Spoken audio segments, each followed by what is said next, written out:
Bienvenue à chacun, bienvenue à chacune. C'est toujours un plaisir de se retrouver et vous avez bien fait de vous connecter. On va louer le Seigneur ensemble. On est heureux d'être ensemble pour louer Dieu.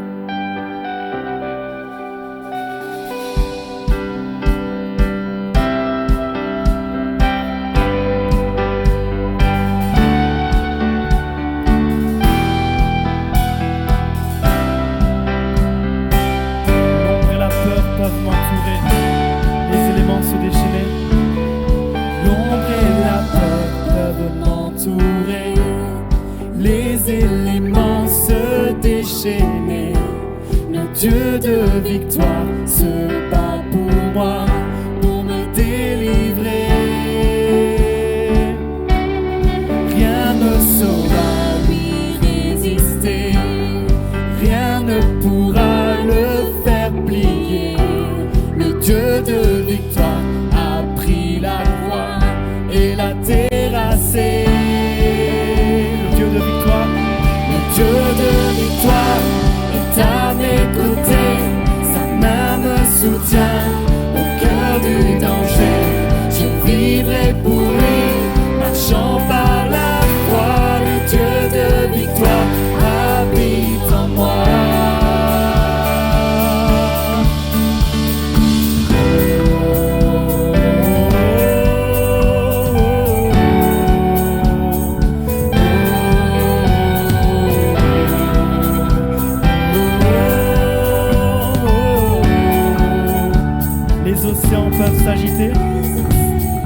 peuvent s'agiter, leurs vagues sur ma vie se briser.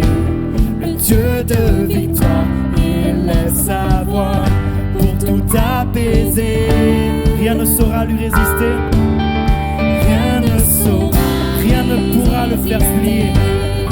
Rien ne pourra, le Dieu de victoire a pris la croix et l'a terrassé.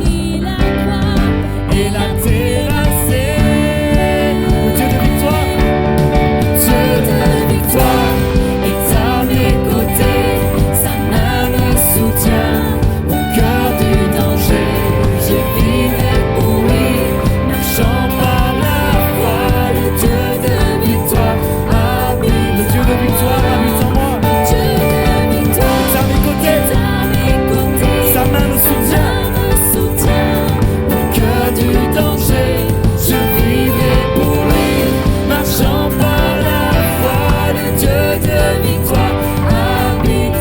Chantons tous ensemble.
Dans nos vies, on veut l'acclamer, on veut l'adorer de tout notre être.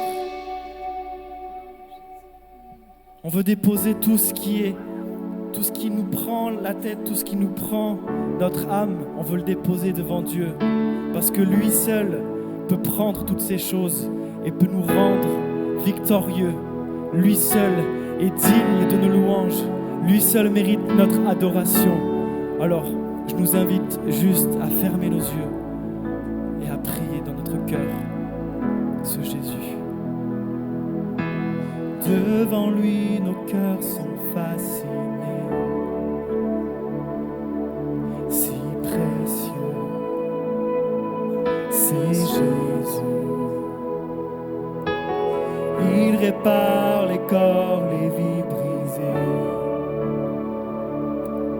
Imparable, c'est Jésus.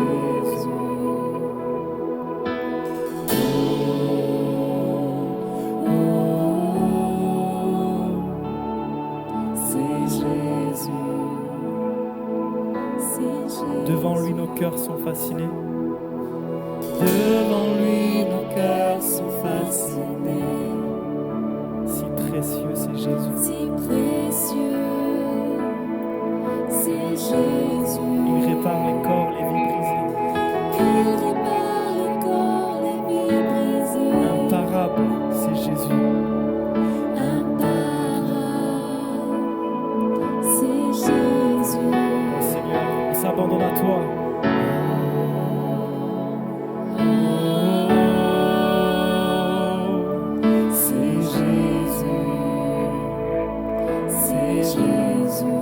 Si merveilleux, C'est merveilleux, majestueux, si beau, admirable, c'est Jésus, c'est Jésus, incomparable, trésor sans égal, 3 fois saint, glorieux, c'est Jésus, c'est Jésus.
Jésus, ton nom dépasse tout autre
On abandonne à toi tout ce qui nous retient.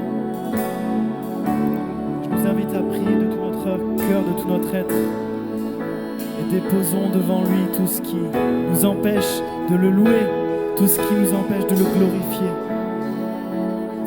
Notre vie est grâce à toi. Notre vie est grâce à toi, Jésus. Oh, merci Jésus-Christ. Merci Jésus-Christ parce que tu es la vie. Merci parce que tu es la vie et tu nous la donnes en abondance. C'est pour toi. Jésus, c'est pour toi. Jésus, c'est pour toi. Jésus, c'est pour toi. Pour t'honorer, te rendre gloire et t'élever. Jésus, c'est pour toi. Jésus, c'est pour toi. Jésus, c'est pour toi. Jésus, c'est pour toi. Pour t'honorer, Pour t'honorer, te rendre gloire et t'élever. Jésus, c'est pour toi. Jésus, c'est pour toi. Nous sommes là pour toi. Nous sommes là pour toi. Pour magnifier sans fin. Magnifier sans fin la beauté de ton nom. Jésus, c'est pour toi. Jésus, c'est pour toi. Jésus, c'est pour toi. Pour t'honorer, te rendre gloire et t'élever. Jésus, c'est pour toi. Nous sommes là pour toi. Pour magnifier sans fin la beauté de ton nom. Jésus, c'est pour toi. Jésus, c'est pour toi. Pour t'honorer, te rendre gloire et t'élever. Jésus, c'est pour toi. Nous sommes là pour toi. Pour magnifier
proclamer tous ensemble que ces chaînes-là qui nous reliaient à tout ce qui était mauvais en nous, à tout ce qui nous plombait dans la vie, Jésus-Christ a le pouvoir de nous délivrer de toutes ces chaînes. Donc on va prier, on va proclamer plutôt que toutes ces chaînes sont brisées dans le nom de Jésus. Et je vous invite dans votre maison à danser, à sauter, à être en pleine joie, parce que Jésus-Christ nous donne cette joie qui dépasse toute intelligence, qui dépasse toute compréhension. Alors toi qui es dans ta maison, réjouis-toi, parce que c'est le temps de ta délivrance. Réjouissons-nous, car le Dieu qui est au-dessus de nous, qui est encore plus grand que lui, veut te délivrer.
sérieux.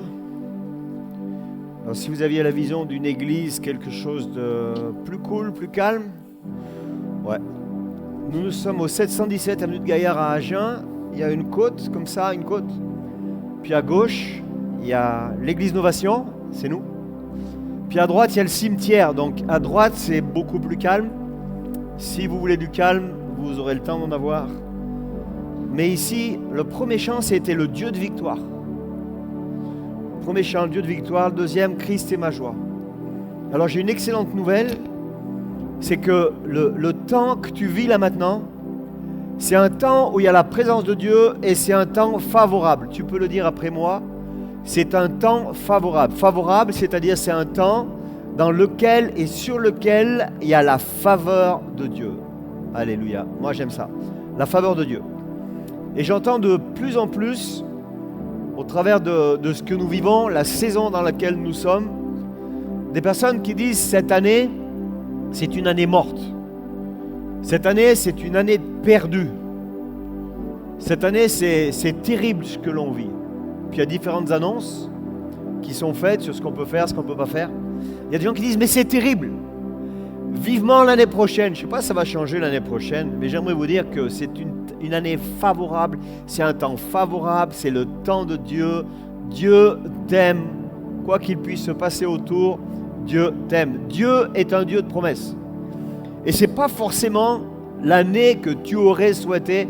Je pense que le 1er janvier, quand nous nous sommes souhaités une bonne année, on ne savait pas, c'est un peu le paradoxe, hein? On se souhaite chaque fois une bonne année, c'est-à-dire qu'on a le souhait, on a le désir, on émet le souhait avec les personnes avec qui on se fait un gros bisou, qu'il se passe quelque chose d'extraordinaire, et puis nous sommes contraints de vivre des fois des choses plus ou moins gaies, des choses qu'on a prévues, d'autres qu'on n'a pas prévues. Mais c'est le temps de Dieu, c'est le temps de Dieu, c'est le temps de lire sa parole. C'est le temps de rencontrer ce Seigneur, son nom c'est Jésus. Et lui, dans le temps dans lequel tu es maintenant, ce matin, cet après-midi, quel que soit le temps où tu écoutes ce message, il te poursuit d'amour avec ses promesses. Tu peux répéter? Il me poursuit, moi, d'amour avec ses promesses. Partout où je vais, c'est le psaume 139. Partout où je vais, il y est déjà. Et il y a la promesse de Dieu. Et je ne peux pas me retrancher derrière une idée que c'est difficile, pas difficile. Sa promesse, elle est ici maintenant. Demain, après-demain, il y a encore cette parole qui va te poursuivre d'amour. Le psalmiste va nous encourager dans un moment qui est incertain de notre vie à crier à l'Éternel, à l'invoquer de tout notre cœur. Si ce n'est pas fait, invoque-le. Invoque le Seigneur de tout ton cœur. Moi, j'aime l'invoquer de tout mon cœur. C'est-à-dire, j'oublie ce qui se passe autour. Et avec mon cœur, mon entièreté, qui je suis, mon identité, mes pensées, mon esprit, je viens vers lui et puis je l'invoque de tout mon cœur et je lui affirme mon espérance. Et cette année, j'ose le dire et je le redis, c'est un temps favorable pour que tu lui affirmes ton espérance. Le psaume 119, versets 145 à 147, on va le lire ensemble. Il est dit ceci: je t'invoque de tout mon cœur. Est-ce que tu l'invoques de tout ton cœur? Je t'invoque de tout mon cœur. Exauce-moi, Éternel, afin que je garde tes statuts. Je t'invoque. Sauve-moi, afin que j'observe tes préceptes. Je devance l'aurore et je crie: j'espère en tes promesses. Alors arrête de flipper sur ce que tu vis, sur ce que tu vois, sur ce que tu entends, et tu peux l'invoquer parce que lui, il est là. Et tu peux lui dire, tu peux crier après lui: j'espère en tes promesses. Alors faut-il les connaître, hein? Mais j'espère en tes promesses. Mais il y a toujours le temps.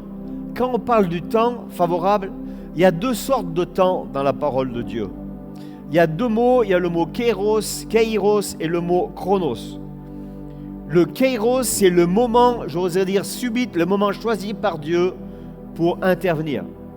Et le chronos, c'est le temps qui passe dans le temps. Le chronos. Et soudainement, Dieu intervient, et ça, c'est le kairos. Et j'oserais dire que Dieu, dans son éternité, dans son amour, lui, il survole le chronos. C'est-à-dire que quoi que tu puisses vivre, quoi que tu puisses penser, il y a la présence de Dieu qui est là, et il survole ta destinée. avant même que tu naisses, il survolait déjà. Il survole l'humanité, il survole la terre, et puis il regarde, n'est-ce pas? Et il y a un moment opportun, le Kairos, où là, il va agir. C'est pour ça que j'ose dire que c'est un temps favorable pour Dieu. C'est un temps favorable. C'est le temps Kairos où Dieu veut agir. Et ça dépend de toi. Il faut simplement s'aligner dans son plan. Et il est important d'avoir conscience que Dieu a un plan pour chacun. Et qu'il a des promesses. Il a un plan pour moi. Il a un plan pour toi. Il a des promesses pour toi. Il a des promesses pour moi. C'est ce qui donne un sens à ma vie. C'est la direction que je prends. C'est les décisions que je prends. Donc je dois comprendre, je dois affirmer, je dois décider que le temps dans lequel je suis, c'est un temps qui est permis par Dieu. Pourquoi? Parce que ses voies sont parfaites. Tout simplement. Comment est-ce que je peux dire, Seigneur, tes voies sont parfaites, si je pense que cette année, c'est une mauvaise année? Si je pense que cette année, c'est une mauvaise saison, une mauvaise année, que le temps, c'est pas le temps de Dieu. Est-ce que tu vis, c'est le temps de Dieu?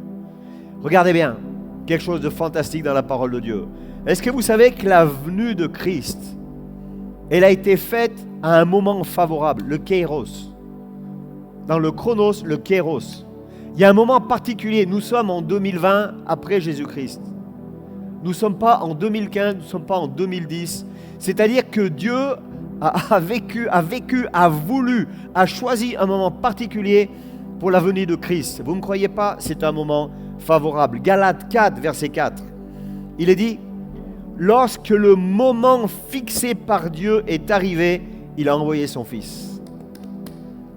Ce n'est pas issu d'une simple rencontre où il y avait Marie qui se promenait, un ange qui est venu, qui lui dit hey, « tu seras enceinte et tu attendras Jésus ». C'était le moment favorable. J'espère que ça vous fait vibrer. C'est-à-dire que Dieu a prévu des temps kairos dans ta vie. Un moment favorable où il va faire quelque chose avec toi. Alors moi, je suis quelqu'un qui suis dans la spectative, comme ça, j'attends. J'attends et je dis, Seigneur, c'est quoi aujourd'hui? Qu'est-ce que tu veux faire aujourd'hui dans ma vie? Jésus est venu à un temps favorable, un temps précis. Pas avant, pas après. Et lorsque le moment de Dieu est arrivé, c'est le moment de Dieu. Donc, ne t'inquiète plus. Dieu va agir au travers de toi et pour toi au moment favorable. Alléluia!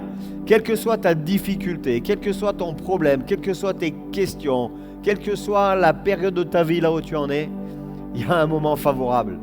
Et c'est peut-être maintenant. Si tu es malade, saisis ta guérison. Pourquoi attendre la fin pour qu'on prie? Pourquoi attendre d'aller voir quelqu'un? Pourquoi? Est-ce que Jésus va attendre un moment pour te guérir? Oui, oui. Si c'est maintenant, saisis ta guérison. Si tu sais qu'il veut te guérir, ben saisis-le maintenant.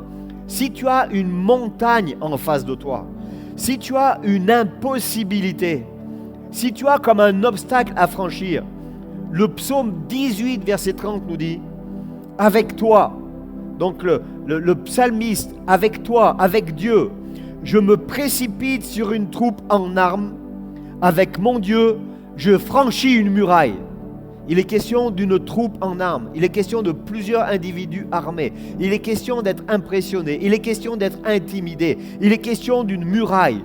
Mais ma Bible à moi, elle dit, le moment favorable, c'est qu'avec Dieu, tu franchis cette muraille. Dieu n'agit jamais trop tôt et Dieu n'agit jamais trop tard. Il veut manifester sa présence dans ta vie. Il veut manifester son amour. Il veut manifester sa grâce. Il veut manifester sa puissance. Est-ce que tu l'as oublié? C'est le moment favorable. Il a une occasion incroyable aujourd'hui.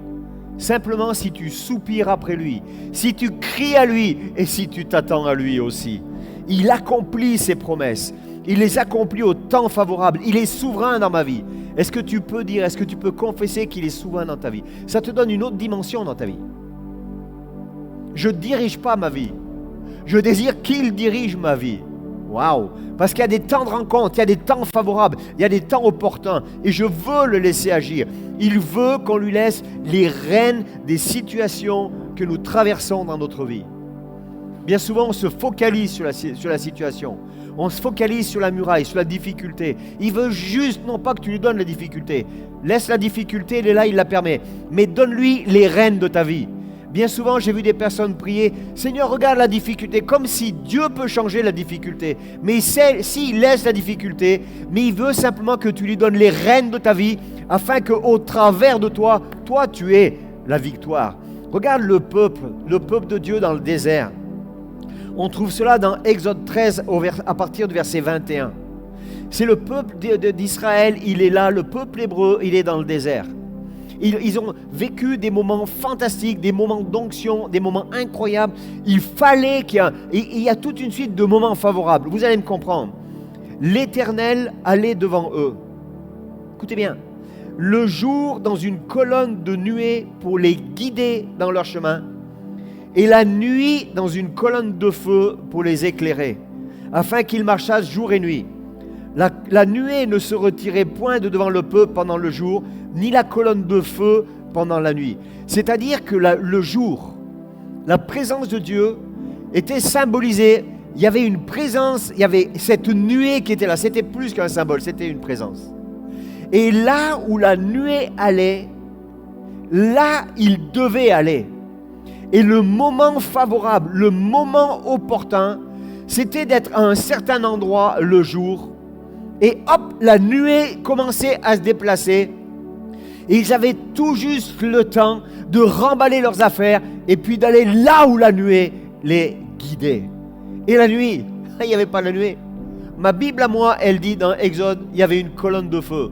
Parce que Dieu les aimait tellement, il fallait qu'il manifeste sa puissance et son alliance le jour par la nuée et la nuit par la colonne de feu. Est-ce que ce n'est pas une bonne nouvelle?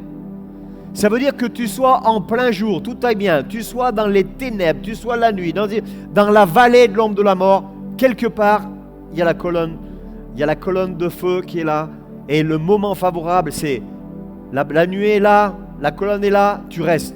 Elle se déplace, ça c'est le kéros, c'est le moment, il faut changer de direction. Là tu peux dire amen si tu veux. Tu dois être sensible au Saint-Esprit, mon ami. Le Seigneur, il dirigeait déjà son peuple dans le désert. Il y avait un temps où le peuple s'arrêtait parce que la nuée s'arrêtait. Il y avait un temps où le peuple partait parce que la nuée, elle partait aussi. Il est puissant, mon ami. Il tient tout dans ses mains. Aucun événement de l'histoire n'a jamais pu entraver le destin éternel de Dieu.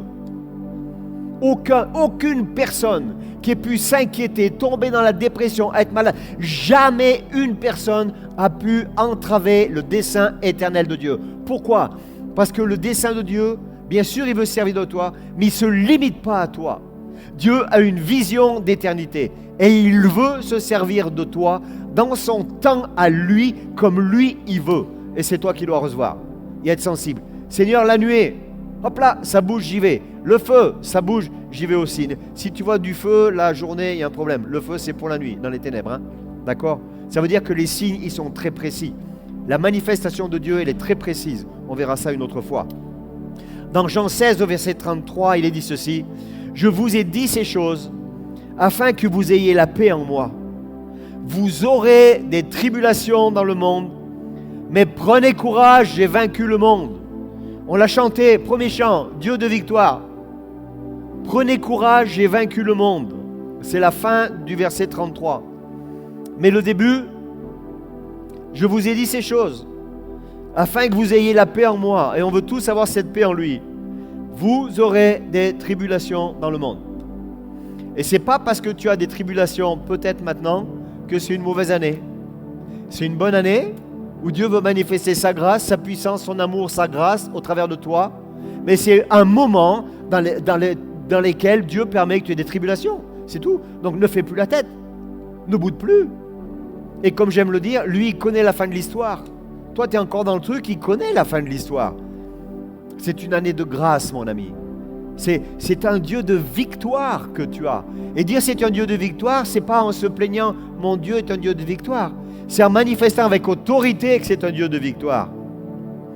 Alors, pour entrer dans ce processus, pour réaliser qu'il y a la grâce de Dieu, l'amour de Dieu, qu'il y a un temps favorable, nous sommes dans un contexte dans le monde aujourd'hui où tout est pressé, tout est rapide.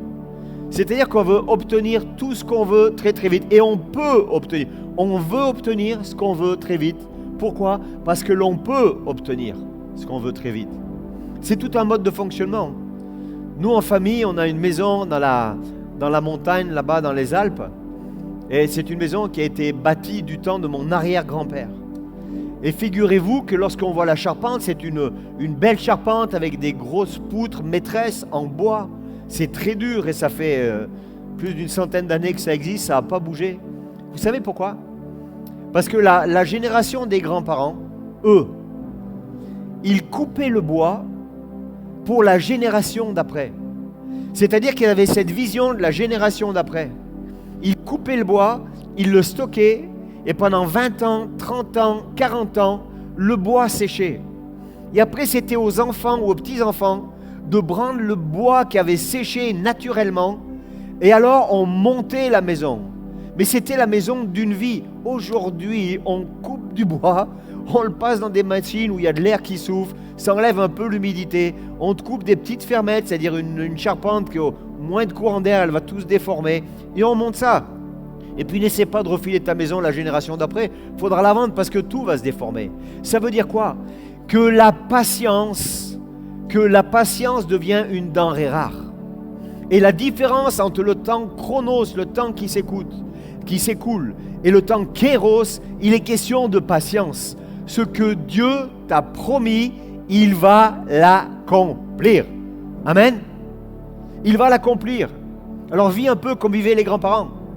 Et cette vision peut-être de charpente, mais quand elle va être placée, ça va être costaud, ça va porter du fruit, on va pouvoir pâtir dessus. Ce que Dieu t'a promis. Essaye pas d'aller couper ton bois toi-même. Essaye pas de fabriquer l'exaucement. Essaye pas de fabriquer la promesse. Essaye pas de fabriquer l'exaucement de la prière. Comme un petit bois, puis tu fais sécher. Et à la moindre tempête, toute la charpente est déformée. Ça se passe pas comme ça avec Dieu. La patience. Et la patience, on retrouve ça, c'est une portion du fruit de l'esprit. Une des portions, des 9 portions du fruit de l'esprit. Dans Galates 5, 22, il est question du fruit de l'esprit, c'est l'amour, la joie, la paix, la patience, la bonté, la bénignité, la fidélité, la douceur, la tempérance. Mais il y a un temps favorable. Sois patient, sois patient.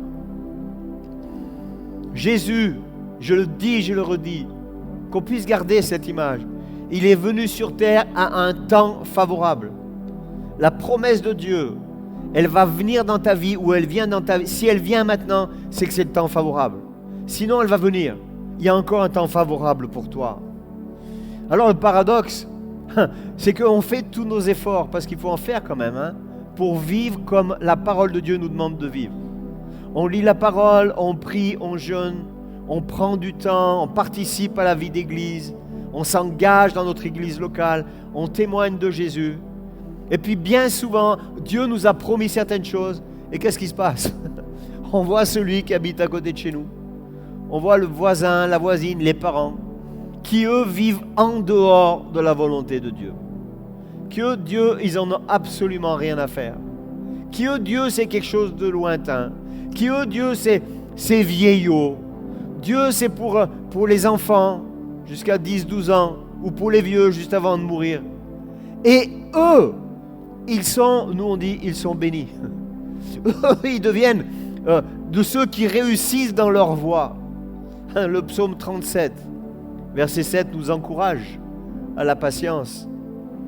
Il dit ceci: garde le silence devant l'Éternel et espère en lui. Ça veut dire espère en ses promesses. Écoute bien, ne t'irrite pas contre celui qui réussit dans ses voies. Ne t'irrite pas contre l'homme qui vient à bout de ses mauvais desseins. C'est-à-dire que Dieu a prévu, parce qu'il sait, ce temps chronos qui s'écoule, et le temps kéros où il y a l'exaucement de la promesse, là où il y a l'exaucement des prières. Il sait que dans ce temps chronos, tu vas être environné de gens qui ne le connaissent pas, de gens qui n'ont même pas la foi, et qui, eux, vont réussir. Et il sait que l'adversaire, et puis tes sentiments, tes émotions, et puis ton désir de réussir, ton désir d'accomplir ton dessein aussi est là. Et puis, Ils sont comme affichés devant nous, comme pour nous amener à douter du temps qui arrive ou pas. Et on ne sait pas. Et on peut crier à Dieu, mais Seigneur, tes promesses. Je relis ce psaume 37, verset 7. Garde le silence devant l'Éternel. Ça veut dire arrête de rouspéter. Arrête de rouspéter. Garde le silence devant l'Éternel et espère en lui. Arrête de rouspéter. Et l'espérance, c'est une attitude intérieure. On le voit, tout bouge. C'est comme Christ sur la mer où il y a la tempête qui est là. Lui, il dort. Est-ce que tu es capable de dormir quand il y a la tempête? Mais ce n'est pas de dormir de façon inactive. Dormir, c'est-à-dire, je ne m'excite pas. J'espère simplement à lui. Alléluia. J'espère parce que je sais que par le passé, quand il m'a parlé, il a exaucé. Parce que tout ce qu'il m'a promis, il l'a déjà fait. J'ai vu des guérisons, j'ai vu des miracles financiers, j'ai vu des miracles physiques, j'ai vu des personnes transformées, leur façon de parler, l'intellect, tout a été transformé. Aïe, aïe, aïe, aïe, aïe, aïe. Et vous voulez que j'espère pas en lui? Garde le silence et devant l'Éternel et espère en lui. Garder le silence, c'est pas ravaler les promesses, c'est pas ignorer les promesses, c'est savoir, je sais que je sais. Que je sais, que je sais. Il me connaissait même avant que je vienne sur terre. Et tellement il me connaissait, dans le verbe me connaître avant que je vienne sur terre, dans le packaging de me connaître, il y avait déjà un plan, il y avait déjà une destinée, il y avait déjà des promesses, il y avait déjà un sens à ma vie, il y avait déjà un but à ma vie. Il savait déjà avec qui j'allais me marier, il savait le nombre d'enfants que j'allais avoir, il savait. Il y a le Kyrios et toute ma vie a été jalonnée par des moments particuliers où Dieu a manifesté sa gloire. Alléluia. Boum. Moi, je l'aime celui-là. Je l'aime. Ma patience, écoute bien, ta patience, elle révèle quelle confiance je fais ou tu fais en Dieu. Je lui fais confiance. Alors j'attends. Je suis patient. Mais ce n'est pas une patience inactive. Je sais que je sais. Alors je continue à marcher. Je n'attends pas qu'il exauce pour que je marche. La foi, dans Hébreux 11, c'est une démonstration des choses que j'espère. C'est une démonstration des choses que j'espère. Alors j'espère, mais je le démontre. Ma patience, elle révèle quelle confiance je fais à Dieu pour le temps qu'il a prévu pour moi. Et tout ce temps chronos, afin jalonné de Kairos, tout ce temps chronos, tout le temps de ma vie, tout le temps de mon passage ici sur terre, je dois intégrer en moi que Dieu agit même si je ne le vois pas. Dieu agit même si je ne le vois pas. Est-ce que c'est en toi? Ou est-ce que tu as besoin de le voir agir régulièrement pour croire en lui, pour l'aimer, pour lire sa parole, pour fréquenter l'église, pour le bénir, pour le louer, pour ne pas douter, pour s'attacher à lui, pour parler de lui, pour témoigner de lui, pour s'engager avec lui, pour être un témoin, pour être un disciple. Aïe, aïe, aïe. Je dois intégrer, je le dis et je le répète, que Dieu agit même si je ne le vois pas.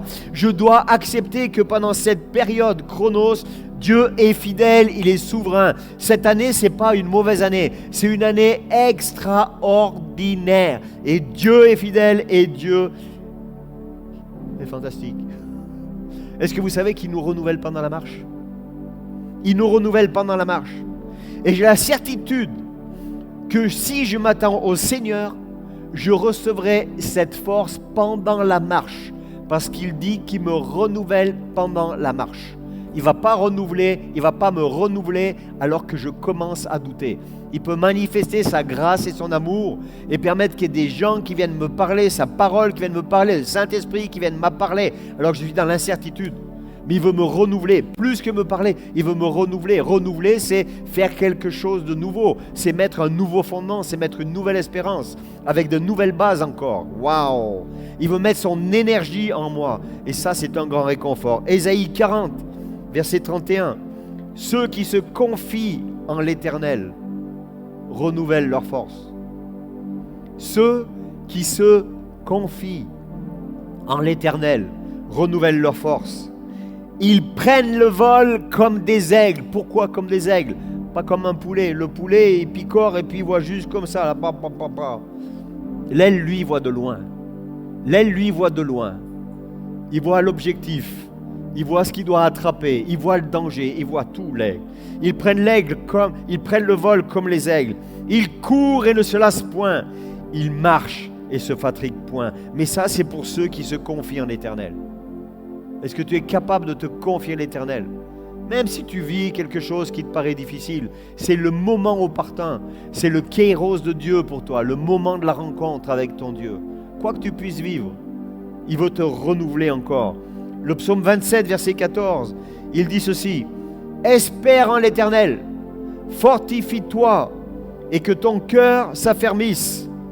Espère en l'Éternel, fortifie-toi, rends-toi fort, rends-toi fort. » Et un élément clé pour comprendre le temps favorable de Dieu, c'est de lui faire confiance. Tout simplement. Un élément clé, c'est de lui faire confiance. C'est pas de sans cesse confesser ses promesses. C'est pas de sans cesse lire la parole, la méthode Coué. Mais je lui fais confiance. Seigneur, je t'ai donné ma vie. Je suis ton enfant. Tu es mon papa. Mieux, tu es Abba. Tu es le père des pères. Tu es le papa des papas. Vers qui d'autre puis-je aller? La Bible dit, vers qui d'autre irions-nous? Tu es la source de ma vie. Est-ce que c'est la source de ta vie? Si c'est la source de ta vie, fais-lui confiance, simplement. C'est un élément clé pour comprendre le temps favorable de Dieu. C'est lui faire confiance. Ma capacité à m'attendre à lui est en grande partie liée à la confiance que j'ai en lui. C'est-à-dire, j'ai une telle confiance en lui que je vais prendre la totalité de la parole, sans la discuter. Lorsqu'il me parle, je n'essaye même pas d'avoir l'explication, parce que j'ai confiance. Il me dit de faire ceci, je le fais. Waouh! Proverbe 3, versets 5 et 6. Confie-toi en l'Éternel de tout ton cœur. C'est facile. La suite du verset. Et ne t'appuie pas sur ta sagesse. La suite du verset. Reconnais-le dans toutes tes voies et il aplanira tes sentiers. Là, il y a un processus, mes amis. Le premier, c'est se confier en l'Éternel. C'est quoi se confier en l'Éternel tout ton cœur? C'est ce qui est mis ici, la suite du verset. Le verset explique tout le processus. Seigneur, je me confie en toi. D'accord, lis la totalité du verset. Confie-toi en l'Éternel de tout ton cœur. D'abord, tu ne te confies pas qu'à moitié. Tu te confies de tout ton cœur. 100%. D'accord? Parce que je le connais, parce que je lui fais confiance. Il est dit, ne t'appuie pas sur ta sagesse. Donc de tout ton cœur, c'est 100%. Mais il ne faut pas que dans certains domaines de ma vie, je m'appuie sur ma sagesse. Si je m'appuie sur ma sagesse dans certains domaines de ma vie, c'est que je ne me confie pas à 100%. Je ne me confie pas de tout mon cœur, mais qu'une partie de mon cœur. Si c'est ton cas, ce n'est pas un problème. Ce n'est pas péché, hein? C'est pas que tu es mauvais. Tu es juste un chrétien qui te confie en partie à l'Éternel selon les situations. Lui, ce qu'il veut, c'est confie-toi de tout ton cœur. Donc, ne t'appuie pas sur ta sagesse et reconnais-le dans toutes tes voies. Reconnais-le dans toutes tes voies, ça veut dire reconnais-le dans toutes tes voies. Quand tu es au culte, quand tu es à la maison, quand tu es dans la cuisine, quand tu es dans ton lit, quand tu es dans ta salle de bain, quand tu fais tes courses, quand tu es en haut, quand tu es en bas, quand ça va bien, quand tu commences à être déprimé, quand tu commences à pleurer, quand tu réjouis, quand ça va bien avec ton conjoint, quand ça va pas bien avec les enfants, quand ça va bien au travail, quand tu es licencié, quand tu n'as plus de boulot, reconnais-le. Sinon, ça sert à quoi de dire « Seigneur, tu es omnipotent, tu es omniscient, tu es omniprésent. » Maintenant, tu me dis que je suis omniprésent, tu ne m'as pas reconnu l'autre jour quand tu flippais. Waouh! C'est juste un verset. Proverbe 3, versets 5 et 6. Et ça va nous permettre de saisir le temps favorable. Confie-toi en l'Éternel tout ton cœur. Ne t'appuie pas sur ta sagesse. Reconnais-le dans toutes tes voies. Et le temps favorable, c'est « Il aplanira tes sentiers ». Alléluia. Ouh. Quoi que tu vives, il veut aplanir tes sentiers. Il suffit juste que tu te confies de tout ton cœur en lui. Tu arrêtes de t'appuyer sur ta sagesse et que tu reconnais qu'il est dans ce que tu vis, c'est tout. Et quand tu reconnais qu'il est dans ce que tu vis, tu ne peux pas t'octroyer, tu ne peux pas te permettre, tu ne peux pas murmurer « c'est une mauvaise année, ce qu'on vit c'est terrible ». Mais non, dis que c'est difficile, mais Dieu est présent. Jésus est présent. Waouh! Je me confie en lui, mais je ne m'appuie pas sur mes raisonnements, je ne m'appuie pas sur ma sagesse. Alors quoi? Je lui laisse toute la place. Écoute, si tu lui laisses la place, il vient. Parce que ma Bible dit que quand le malheureux crie, l'Éternel entend. Il est question de le connaître, de le reconnaître, de reconnaître sa présence dans ce que je vis. Et alors, il va aplanir toutes mes voies. Et mes amis, durant cette période, ce n'est pas le moment de se laisser aller. C'est le moment plus que jamais. C'est un temps favorable pour se nourrir de la parole de Dieu. Se nourrir des promesses de Dieu. C'est nourrir de qui il est. Se nourrir de ce qu'il fait. Il y a tellement de gens malheureux autour de toi qui n'ont pas cette espérance. C'est un peu comme lorsque tu es sur une route, sur la route de ta vie. Tu conduis ton véhicule, mais tu ne veux pas aller n'importe où. Et pour aller loin, tu es obligé de prendre du carburant, du gasoil, c'est une voiture diesel, l'essence, c'est une voiture essence. Tu es obligé de t'arrêter et tu es obligé de faire le plein. Ben, tu es contraint pour entrer dans ce temps favorable de Dieu, de faire le plein de relation avec lui, le plein de lecture de la parole, le plein de méditation, le plein d'obéissance au Saint-Esprit, le plein de parler en langue, le plein de chercher sa face, le plein de dire, mais Seigneur, c'est une grâce aujourd'hui, la journée que tu me donnes est extraordinaire, je veux faire le plein, il y a un moment, il y a un kéros, il y a un temps favorable, il y a une rencontre aujourd'hui, des choses que tu veux faire avec moi. C'est quoi? Mais dis-lui même pas c'est quoi, tu vas voir. Tu vas vivre quelque chose de formidable. Moi aujourd'hui j'ai fait des rencontres extraordinaires encore. Je vous assure, mon épouse était avec moi. On a vécu des moments, aïe aïe aïe aïe aïe. Je vous le souhaite à tous. Mais c'est palpitant. Pourquoi? Parce que ce moment de rencontre est alimenté par ma lecture de la parole. Parce que je vais savoir saisir ce moment-là. La Bible dit dans Romains 10, verset 17, la foi vient de ce qu'on entend, et ce qu'on entend vient de la parole de Christ. Le doute vient de tout ce que tu entends en dehors de la parole de Dieu. Tout ce que tu remets en question vient parce que tu entends des informations, des choses déformées, des choses qui t'inquiètent, et c'est légitime. Il n'y a pas de souci avec ça. Est-ce que tu te nourris de la parole de Dieu pour saisir le temps de Dieu, les promesses que Dieu a pour toi aujourd'hui? Le Père Céleste, il sait exactement ce que tu es en train de vivre à tout moment. Parce que le Père Céleste, il a une vision chronos. Toute ta vie. Le jour avant que tu naisses, je l'ai déjà dit. Et quand tu viens, il s'intéresse à toi. Tous les jours de ta vie. C'est cette vision de tout le temps comme ça. Il s'intéresse à ce que tu es en train de vivre. À tout moment, il sait. Et c'est lui qui va permettre que nous vivions pleinement cette situation pour accomplir ses plans parfaits. Ses plans sont parfaits. Quelle que soit la situation que tu traverses, ses plans sont parfaits. Et il permet cette situation. Mais il t'aime, il a un rendez-vous avec toi. Et d'ailleurs, toute la Bible, on voit que pour les hommes de Dieu, que Dieu s'est manifesté à un temps favorable. Et Dieu s'est servi d'épreuves pour se révéler d'une façon particulière. Et ce même Dieu n'a pas changé. Il se sert d'épreuves, il se sert de temps qu'on peut appeler des temps difficiles, des temps pas évidents, pour nous apprendre la patience, pour nous faire grandir en maturité et en intimité avec lui. Aïe, aïe, aïe, aïe, aïe. C'est un temps favorable pour grandir dans l'intimité avec lui. Il y aura un temps qui arrivera plus tard, où tu vas être tellement affairé, tu auras tellement à faire. Quand la vie redeviendra normale, je ne sais pas s'il y a une vie normale ou anormale. Mais après, il y a tellement d'habitudes, il faut faire. Là, tu as peut-être le temps de prier que tu n'as jamais eu encore. 1 Pierre 1, verset 23. Vous avez été régénérés, non par une semence corruptible, mais par une semence incorruptible, par la parole vivante et permanente de Dieu. Et Dieu veut nous régénérer. On a l'impression d'être en chemin comme sur un sentier, pas sur l'autoroute. Et il y a des obstacles qui sont là, comme pour ralentir, comme pour me freiner. Mais Dieu veut me parler. Dieu veut me rencontrer. Et si tu es sur un chemin, j'ai encore une bonne nouvelle pour toi. C'est le psaume 119, verset 105. Il est dit que ta parole est une lampe à mes pieds, une lumière sur mon sentier. Et même si tu as prié, tu as dit, mais Seigneur, moi je ne pensais pas que ce soit un petit sentier un peu tortué comme ça. Ben écoute, c'est un sentier, pourquoi? Parce qu'il y a une promesse pour toi. Sa parole, c'est une lampe à tes pieds. Et c'est une lumière sur ce sentier-là. Je termine avec le psaume 119, mes amis, avant de prier. Je ne vais pas lire tout le psaume 119, parce qu'il est long celui-là. Mais versets 114 à verset 117. On pourra le confesser ensemble. Je vous encourage à lire, à relire, à réécouter et à confesser les versets que l'on a cités ce matin ou cet après-midi, selon quand tu écoutes. À partir du verset 114.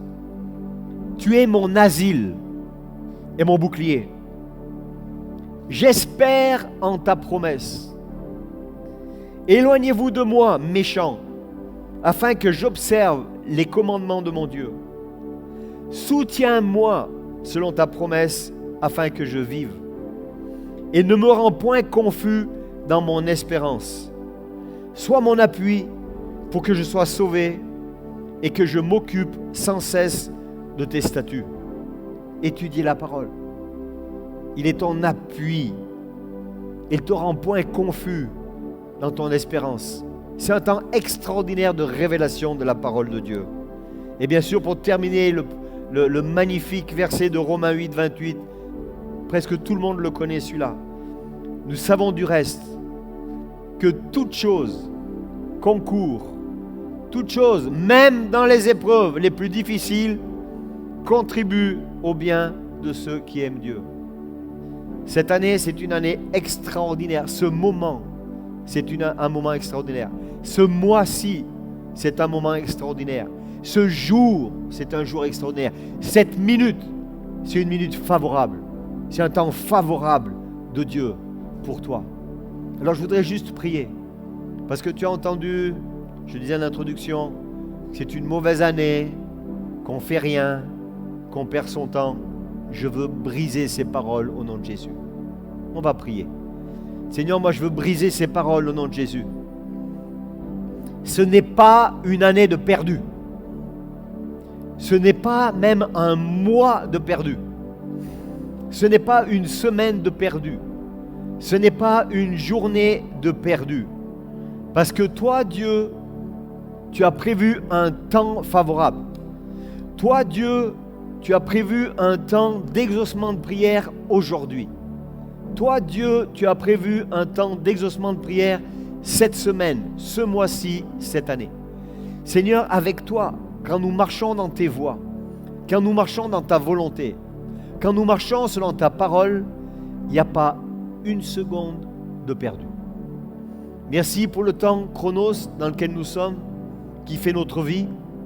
Depuis le jour où nous sommes sous ton regard, nous t'avons accepté comme Seigneur, comme Sauveur. Et le moment Kairos où toi tu viens, comme bouleverser notre vie, exaucer des prières, manifester qui tu es. Moi je te loue Seigneur pour vivre cette saison, pour vivre cette année, pour vivre cette journée, parce que je proclame sur chacun de mes amis, c'est un temps favorable. C'est un temps favorable qu'on puisse ouvrir les yeux, voir les besoins qu'il y a autour de nous. Seigneur, que tu puisses te servir de chacun d'entre nous, s'il te plaît. C'est un temps favorable où ta grâce va être manifestée. Un temps favorable pour les miracles. Un temps favorable pour les prodiges. Un temps favorable pour la multiplication d'onctions. Un temps favorable pour la guérison.